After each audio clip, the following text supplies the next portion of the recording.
ladies and gentlemen, and welcome to the first ever episode of TJacks Unpacks. I appreciate you taking the time to spend with me. I am the aforementioned TJacks, and today we'll be discussing the current state of the Democratic Party following their loss in the 2024 election. And we will also look forward to what I believe are the best strategies and the best way for the Democrats to move forward heading into the 2026 midterms. But before we unpack these big topics, what I do every week is I break down and bring to your attention 5 of the biggest stories from the week and give my take as to why it's important and how it can impact us, the average American. So our first story is a doozy, and I feel like under this administration, we're going to get a lot of stories that would categorize as doozies, and I think that's honestly underselling it a little bit. But President Zelensky, the leader of Ukraine, came into the White House to have discussions with the United States leaders, Trump and J.D. Vance. And I am just going to let you play or listen to, a partial clip of their confrontation. Do you think that it's respectful to come to the Oval Office of the United States of America and attack the administration that is trying to prevent the destruction of your country? A lot of questions. Let's start from the beginning. Sure. First of all, during the war, everybody has problems. Even you, but you have nice ocean and don't feel now, but you will feel it in the future. God bless. You don't know that. God bless. God bless. You will not have war. Don't tell us what we're going to feel. We're trying to solve a problem. Don't tell us what we're going to feel. I'm not telling you. You're in no position to dictate that. You're You're in no position to dictate what we're going to feel. So this was just a very small clip of what was a very contentious meeting. And I'm going to be very real with you guys. Some of Trump's base and some people are going to think that is strength to bully leaders. But in reality, I am concerned about our long-term diplomatic relationships with our allies. So this administration has already gone after Canada, Mexico, Panama, Denmark, China, and now they are targeting Ukraine and siding with Putin and Russia. I want to be 100% clear here, guys. Russia invaded Ukraine. Russia and Putin are the villains in this story. And if we want to throw around the word dictator, that definitely applies more to Putin than Zelensky by many, many degrees. I anticipate they are also going to use this interaction to explain or provide cover for why they are backing Putin and the Russians. So stay tuned for that. But this entire interaction, I encourage you guys to watch it, not because it's a positive thing, but it was one of the more concerning interactions I have seen between political leaders in the time I have covered politics, and that is not hyperbolic in my opinion. Moving on to our second story, the Trump administration, and this is according to the Pentagon, has ordered transgender troops to be removed from the military. So yet another attack on trans rights. I still do not understand, and I haven't had anyone adequately explain to me why someone's identity has anything to do with their ability to perform any job, and that includes their ability to serve in the military, as long as they are able to meet the same standards everyone else meets, okay? Additionally, we are struggling with recruitment in the military. So to eliminate certain groups who are brave enough to serve, they are braver than me. They are braver than Captain Bone Spurs, who avoided the draft, okay, or avoided serving, So these people are brave. They want to serve the country. We have a shortage. This doesn't make any sense to me. Additionally, we currently have a Secretary of Defense, Pete Hegseth, who has stated that he does not believe women belong in combat roles in our military. So long term, I don't know how recruitment efforts pick up if you are eliminating and ostracizing groups that are perfectly able to serve in our armed forces and are willing to serve in our armed forces. Story number 3, the Republicans passed a budget bill with a vote of 217 to 215. It is important to note, because I'm going to get to the details of this budget bill, not a single Democrat voted for this. So it is very important you remember that when I explain what is in this budget bill. So this budget bill provides overwhelming tax cuts for the richest people in this country. So you know how a lot of times the Republicans want to call the poorest people in society on government assistance welfare kings or queens or whatever derogatory term they want to apply? The people who benefit overwhelmingly from the government are the top 1% through subsidies, write-offs, tax loopholes, and a large list of other things that they exploit and basically hoard our taxpayer money for their benefit. This tax cut is estimated to cost $4.5 trillion, and they are trying to find money by cutting programs that overwhelmingly help the poor and middle class. So basically, this budget proposal, guys, is transferring money from the middle and lower classes up to the top. So think of it just as reverse Robin Hood. They're stealing from the poor and the middle class, and they're giving it to the top. And they also, in this budget bill, guys, are adding $300 billion more into the already bloated defense spending budget, which cannot pass an audit for the past, I think, like 6-7 years, may even be longer. So huge tax cuts for the rich, and then more defense spending, are really the headlines of this bill. This is going to exacerbate income inequality, and it's also going to increase the deficit, something that Republicans love to say they care about or brag about caring about. But in my entire life, the Republicans are the people who add to the deficit every time they are in power. Story number 4, we have our first measles death since 2015 due to a measles outbreak that originated in Texas, but it has spread to New Mexico, and I believe recent reports it is now spreading to other states. This is deeply troubling because we had eradicated measles. We have a solution to address this, which is a vaccine that is 93% effective. But because of vaccine conspiracy theories, we are now having people die from a disease that is basically completely preventable. This is also concerning because we need a certain number of people vaccinated in communities for herd immunity. Because there are actually some people who are immunocompromised. It's a small percentage of the population, but there is a percentage who rely on that herd immunity for their own safety. And by people just opting out due to conspiracy theories or just because it's a choice, it is putting everyone at risk. And with RFK Jr., the head of this, who has spread conspiracy theories, vaccine conspiracy theories, I am very concerned. You're going to hear me a lot saying very concerned under this administration, but I'm very concerned about the state of just health in this country. And I think we're seeing the handling of this measles outbreak and the bird flu as not positive signs for this administration. And dare I remind you how Trump handled COVID. All right, 5th and final story before we start unpacking what the Democrats need to do heading forward. There was an economic blackout on February 28th. So that was this past Friday. And the cause of it, or the reason it started, was in response to certain corporations like Target, Walmart, Amazon rolling back their diversity, equity, and inclusion initiatives. Now, guys, it's going to be very, very interesting because I haven't seen the numbers yet, but this country is driven by money. I think we know that.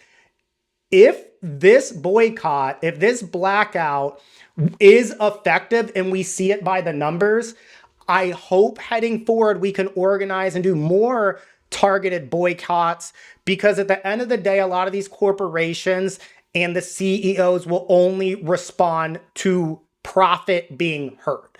So this is going to be something very interesting to look at. There's also an interesting story where Target is really in the crosshairs right now and under fire because they're actually getting sued even for removing these diversity, equity, and inclusion policies because it's hurting their bottom line also. And there's just a general shift overall in the country of people being more cognizant of how they're spending their money and what businesses they're supporting. And I must admit, I'm actually falling into that camp more and more now as a way to really flex my power and use my voice via the dollar. So I encourage you guys to do the same. Now, that wraps up the 5 stories of the week. So let's jump ahead and talk about the Democratic Party. In this episode, as you can see in the rundown next to me, we'll be taking a look at the state of the Democratic Party and where they go from here now that they do not have control of the House, Senate, or executive branch following the 2024 election. We will also examine some of the shifts from 2020 to 2024, both on the macro level and some of the interesting demographic shifts. Lastly, we are going to look at the reality of current U.S. politics and how I think the Democrats should navigate the political waters heading forward as we approach the midterms in 2026. Now, we're going to start with recapping the 2024 election overall. And there is absolutely no sugarcoating it. Kamala Harris and the Democrats took an huge L in 2024. They lost every single swing state. And not only that, they lost the popular vote for only the second time in my lifetime. And if you're watching this on YouTube, what you can see as well from this map is there were huge shifts across the entire country towards Republican votes. Now, I also dove a little deeper into some of the demographic shifts because, yes, the macro perspective is telling, but it's also interesting, I think, to dive a little deeper. And there were really 2 different demographic groups that really kind of shocked me or perplexed me a little bit that will lead into what I think the Democrats need to do heading forward. So firstly, the Hispanic and Latino vote. And you guys can see once again, if you're on YouTube, that the Hispanic and Latino vote overwhelmingly went to Trump, even with his mass deportation plan that he kept pushing over and over again. So that is telling me immediately the Democrats have a messaging issue, which I'm going to get to later. The second category was the young vote. The results in this election are telling me that the Democratic Party is not reaching the young vote, particularly the young male vote, which went heavily towards Trump. Now, the most concerning thing to me with that is theoretically you would hope young voters turn into lifelong voters. So that is a block that should be a voting block that should be incredibly concerning to the Democratic Party and something that they should be addressing heading forward. Now, we can take a bunch of time talking about some missteps in the campaign, and maybe that can be reserved for a different episode and a full video, But with this exit polling data in hand, this is a clear defining moment for the Democratic Party to make some drastic changes. And even though the midterms are a little under 2 years away, best believe the Republicans are planning. And if the Democratic strategy is to sit on their hands and just wait for the Republican Party to implode, I have news for you. That is going to be yet again another failing strategy because the people are tired of the Democratic Party just fear-mongering about the Republicans and using that as a reason to vote for them. Democratic Party, I have news for you. Some of us who are more politically engaged may understand the threat that Trump and the administration poses, but that message is not getting through. So you need to redefine your message and actually offer something to the American people that isn't just avoid this. Now, with that said, I will be providing some additional recommendations to that messaging statement to the Democratic Party and solutions from the average American perspective. Guys, I'm just like you. I watch the news. I'm observing. I'm getting tired of everything being represented from the point of the top 1%. And I think it's time that our voices are heard a little bit more heading forward, and we're developing our own media space to have these discussions. Now, I want to talk a little bit about the reality of US politics right now. Messaging and perception matter more than reality. And I just want to provide a few examples to kind of buttress this point. Immigrants do not drive crime, nor is crime on an upward trend.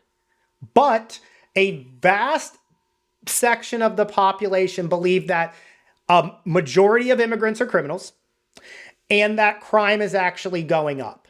Neither of those things are true. Natural born US citizens are more likely to commit crime by quite a bit, and crime has actually been on a downward trajectory. There is a slight uptick during COVID due to those very stressful times, but in general, crime has actually gone down. Another thing, the price of gas is only minimally controlled by the president, okay? But you would think that the president is solely in control of prices in every aspect of the economy, according to some, propaganda, usually right-wing propaganda sources like Fox News. But the president only minorly controls gas prices and can only affect the price, like I said, minorly through legislation. Most of the legislation would also need to go through Congress. Another messaging thing that is not reality. Voting does not matter because all politicians are the same. What I hope we are awakening to is no. The policy positions and what the two sides are trying to accomplish are not the same. Now, there are a lot of politicians who are similar, and we need to work to primary those people and eradicate them. But the idea that the Democratic Party and the Republican Party, or the progressive wing of the Democratic Party and the MAGA wing, if you want to call it, which I think at this point is just the Republican Party, want the same thing, is asinine and ludicrous. But the messaging infrastructure creates that perception, and that perception is often bigger and more important than reality, which the Democratic Party needs to get through their skull, okay? Now, that does not mean you just make up the facts. So what I'm not suggesting the Democratic Party does is just make up facts like the Republican Party does all the time, because facts and figures tip the balance in your favor when your messaging is on point. My entire point here is fix the messaging, and I'm going to explain how, but rely on facts, because when you are able to provide those facts, you're going to win the argument every time. Now, with the messaging, you guys need to lead into populist policies, the progressive policies. Some of the most popular politicians under the Democratic umbrella are the progressives. They're the Bernie Sanders. They're the Alexandria Ocasio-Cortezes. They're right now the Jasmine Crockett's of the world who are picking up very aggressive momentum. The left-wing policies are the policies that the Democratic Party needs to adapt. The false idea of leaning centrist or right wing to somehow win middle of the road or Republican votes is a fallacy, okay? There are tens of millions of people who do not vote every single year. It is a much more effective strategy to turn out your base and get them excited about the things you will provide for them than trying to change someone's mind who is a staunch Trump reporter to vote Democratic. That is a waste of money. That is a waste of time. That is a waste of resources, okay? Keep it simple and drive home 3 policies or less that are understandable to the American people. I do not care what they ask you when you go on Fox News. Misdirect and repeat the policy you are trying to get passed over and over and over again. We have seen that what is successful from the Republican campaign is repetition. Over and over again, you are repeating the same thing. This is what I would offer that the Democratic Party addresses nonstop in the media, and they are driving home these three policy proposals. One is universal paid family leave of at least 3 months guaranteed. This polls incredibly popular. It is a popular position among Democrats, Republicans, and independents. So if I am a Democrat, I'm going on Fox News, I'm going on CNN, I'm going on MSNBC, I'm going on social media, I'm going everywhere, and I'm saying right now the Democrats have a bill ready to go to pass universal paid leave for both parents for 3 months guaranteed. We are waiting on our Republican colleagues to agree to this. And I would hammer home that point non-stop. Repeat it the same way the Republican Party repeated the immigration crisis. Now, if that policy position isn't holding water, which I promise you it will, it polls extremely popularly. Why don't you go into expanding the child tax credit? This is another incredibly important policy position that would help alleviate a lot of the financial burden that is either leading people to not have kids or is causing families with kids to really struggle. I would make it at least $2,500 for every kid, for every family making under $500,000 a year. So I would lift the cap and I would increase the amount of child tax credit. That $2,500, guys, by the way, is a minimum. I am using that based on previous figures because the child tax credit has already been proven effective. When it was increased during COVID, it lifted millions of kids out of poverty. And yes, guys, we can afford it. We are the richest country in the world. The people who tell you we can't afford things, I want you to realize it is often the millionaires and billionaires who benefit from that messaging of not being able to afford things. We have so many millionaires and billionaires where if they are taxed appropriately, if they're not allowed to use loopholes that are endlessly available, we would be able to fund endless projects. The last policy position I would also push. So those first two are really focused on families. They poll very popular. This next one is also a very popular one and is a hot button issue right now, and that is universal government guaranteed health care. We live in a country that is the richest in the world, but lets people die based on how much money they make. It is a barbaric, insane system where we pay more than anyone else in the world per capita, yet we don't get the best health outcomes. Many other developed countries who are far less rich than us are able to provide every citizen with universal coverage. And right now, we know that healthcare has been a hot button issue ever since Luigi did his stunt and brought that to the forefront. So, to recap, and Democrats, if this is getting to you, I hope it gets to one of you when you spread this. That would be thankful. Stick to 3 or less. I would propose universal health care, child tax credit, and lifting the cap and increasing the amount earned per month per kid, while also leaning into paid family leave. Hammer home those messages. Do not get sidetracked by random culture war stuff. Do not get distracted by him renaming the Gulf of Mexico the Gulf of America, because those things do not tangibly impact people's lives. People don't actually care about those things when it comes down to it. People care about being able to take care of their family and afford their bills first and foremost. And these 3 policy positions are not only hugely popular, but benefit the average American in a time that it feels like the 1% is basically gutting our government and our tax money for their benefit. Now, I'm going to finish with a little pie in the sky dream for my Democratic Party. And once again, guys, I am not just loyal to the Democrats. I will be fully transparent. If we have a role reversal of political party affiliations and the Republicans start wanting to champion these policies, I'm going to come on here and tell you immediately support the Republican Party. But as currently constituted, I don't see any situation where this administration addresses any three of those policy concerns. But once again, I will come on here and admit I am wrong if that is the case, because I promise to be honest with you guys.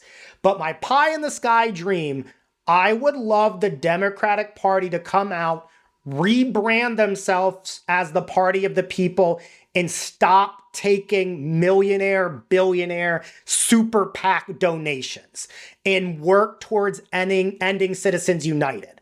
I'm going to talk a little bit more about Citizens United in my next video on income inequality, but basically the Democratic Party has an opportunity to rebrand itself as the party that is anti-corporation, and you can really stick your flag in that ground by no longer taking huge corporate donations. So Democratic Party, if you really want to win over a bunch of votes, and I promise you, you would win the midterms and then the 2028 election in a landslide, we are tired of the millionaires running things. Stop taking that money. I know that's pie in the sky, but a little hope here. Now, getting back to reality a little bit, I think there are some grassroots solutions in addition to the big picture media appearances that I think would be effective. I would get back to going to town halls like we have actually seen some of the Republicans do and hear what voters have to say. And that may mean Democrats and politicians eating crow and listening to how angry the voters are if you have to. You need to show Democrats that you care about the people, you are listening and receptive to our complaints, and you are going to, for the love of God, actually implement the policies that you run on. Because at the end of the day, your ineffectiveness of passing things like the Voting Act, increasing minimum wage, increasing more health coverage, making groceries affordable, all of that is what led you to losing the election. So you have to listen to voters and be receptive to what they are saying. Now, voters right now are angry, and they are having their voices heard at this town hall. And to kind of support that point, I'm going to play this clip from town hall from Republican representative from Georgia, Rich McCormick, who had to face some harsh reality from his constituents. Tyranny is rising in the White House, and a man has declared himself our king. So I would like to know, rather, the people would like to know what you, congressmen, and your fellow congressmen are going to do to rein in the megalomaniac in the White House.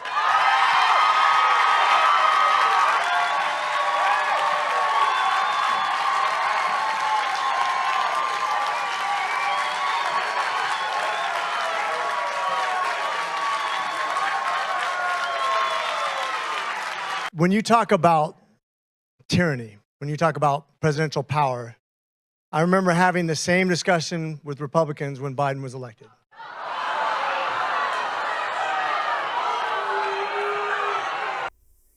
If I'm a Democrat right now and I see that rage and anger, my excitement to win those votes is going through the roof.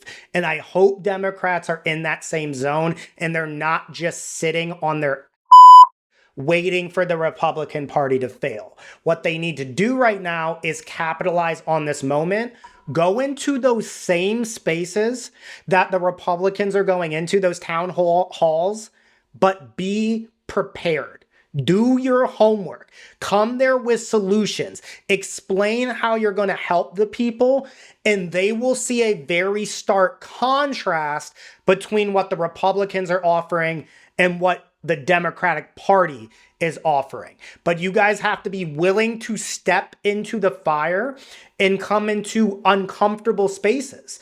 That includes going on podcasts. That includes building up a social media and a left-wing media infrastructure similar to what the right wing has. Because what the Republicans have right now and what right-wing media has right now is Trump or Republican leadership will say something, and then there are so many outlets there ready to defend it and parrot that same talking point. So it spreads out far and wide to many listeners, much more so than progressive media.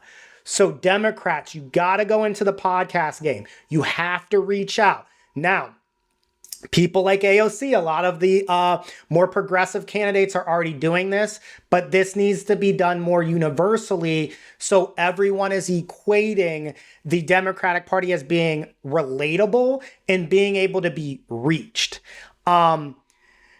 Now, this preparation is going to lead me into the preparation for these appearances is going to lead me into my next point, and really the last message that I have overall for the Democratic Party is stop being afraid of drastic change. Guys, the Republicans went from people like Mitt Romney and the Cheneys all the way to Donald Trump. So the idea that, oh, this is too extreme, or if you go too left wing, you would lose votes is just, it's laughable, and it doesn't speak in the face of reality, okay? You guys need to invest in policies and promote policies that are beneficial to the people. We are watching and we are seeing that even though you guys are, Democrats in name, you are doing a lot of the same policies that would be traditionally Republican. We want fighters. We want people who are going to stand up for us and make sure you are fighting the oligarchy that is taking place right now in Washington. People hate the status quo right now. Over 1/3 of Americans, guys, can't even afford a $400 emergency. So does that seem like a situation where people just want tweaks along the edges? No. Trump was a response to the fact we want drastic change. He's just taking the country in the opposite direction. He's stirring us right when we need to go left. And we need fighters, guys. And one of these fighters we do have on our team is Representative Jasmine Crockett. And I want to play this video for you so you see what I'm talking about. She is addressing the fact that the Republican Party is complaining about the deficit, even though their tax cuts add more to the deficit than almost any other policy initiative that either party passes. Somehow you guys, and when I say you guys, I am referring to my Republican colleagues, pretend as if you are the heroes of the story. But let me remind you who set the house on fire. It was y'all. So let me go ahead and handle these receipts, because I know that I always have to have proof, even though I guess our education system is failing us, because it seems like facts don't seem to faze people that vote for y'all. But I'm going to do it anyway. So when we talk about debt, I'd ask for unanimous consent to enter into a record this article that says Donald Trump built a national debt so big, even before the pandemic, that it'll weigh down the economy for years. Without objection, so ordered. Thank you so much. In fact, it talked about the fact that he ran up our debt almost $8 trillion. It was estimated to be $7.8 trillion at that time. And this is it's actually the third biggest increase ever under any presidential administration. So I don't understand how y'all gonna play the heroes. Shout out to Jasmine Crockett. You keep representing us. That's what we need to see. I do not need to see Chuck Schumer slumped over, reading a piece of paper all docile. I don't need Hakeem Jeffries going on news and seeming like he's basically given up. I don't need Nancy Pelosi laughing about whether or not elected representatives should be able to pay trade stocks. No. I need people out there fighting for us. That's what we're looking for. It's really not that complicated. Fight for us, pass policies that represent us, and you will earn our votes. Now, last but not least, I do want to share a message from no longer I'm talking about Democratic leadership. I'm talking to you, the voters. Okay, probably the people actually listening to this. We got to show up at the midterms. We lose a lot of our political power from not voting in general in the presidential elections, which is concerning, but really in the midterms, we have very low historic turnout. And midterms are a time to primary candidates like Chuck Schumer or Nancy Pelosi and get in better Democratic representatives who will actually fight for us. So in 2026, and I will be covering this particularly as we lead up, the candidates who are up for re-election, what seats and all of that. We got to show up to the polls. And another thing, I would not register as an independent. This is actually a mistake I've made in the past because depending on your state and the law, you may not be able to vote in primaries depending on how you are registered. So I would highly encourage you. I've actually been registered as an independent historically. I would register as a Democrat, and I would make sure you vote in the midterms and primary out the lifelong Democrats who seem to have no interest in actually tangibly improving our lives. Because trust me, there are a lot of people in the Democratic Party who have no interest in fighting for us. Now, if you are registered as a Republican, hear you. If the Republican Party proposes legislation that helps me and you, I promise you I will come on here and champion it, okay? With that said, you have plenty of people you can get out there and primary as well. Marjorie Taylor Greene, please register Republican and primary her out. Lauren Boebert, Ted Cruz. You guys have plenty of people under your umbrella who you can show up for the midterms as well and get rid of. So I encourage you guys to do that and get out there and flex our political power.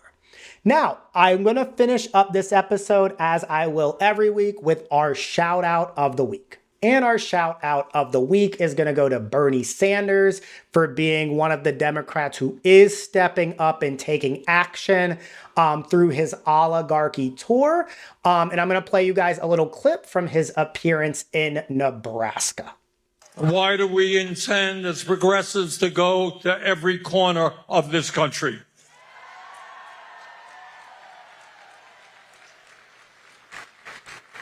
And the answer is pretty obvious. This country today, under Trump, faces a series of crises unprecedented in our modern history. And what we do now will impact not only our lives, but the lives of our kids, grandchildren, future generations, and whether the planet itself survives.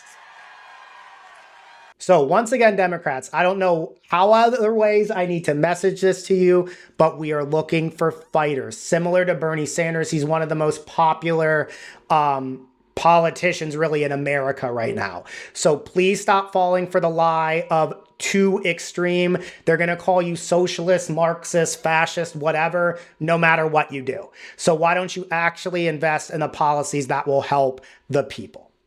All right, guys, I am interested and I would love to hear what you think about this first episode. I promise as we get this community going, I'm going to look at every comment. I'm going to respond. I'm going to check my email. So feel free to comment below or shoot me an email at tjacksunpacks@gmail.com. Let me know if you like the format of the show. Is there things I missed? Are there different perspectives I should have considered? Is there topics you want me to make sure I cover heading forward? Do you want to potentially be a guest on this show and discuss a topic that matters most to you?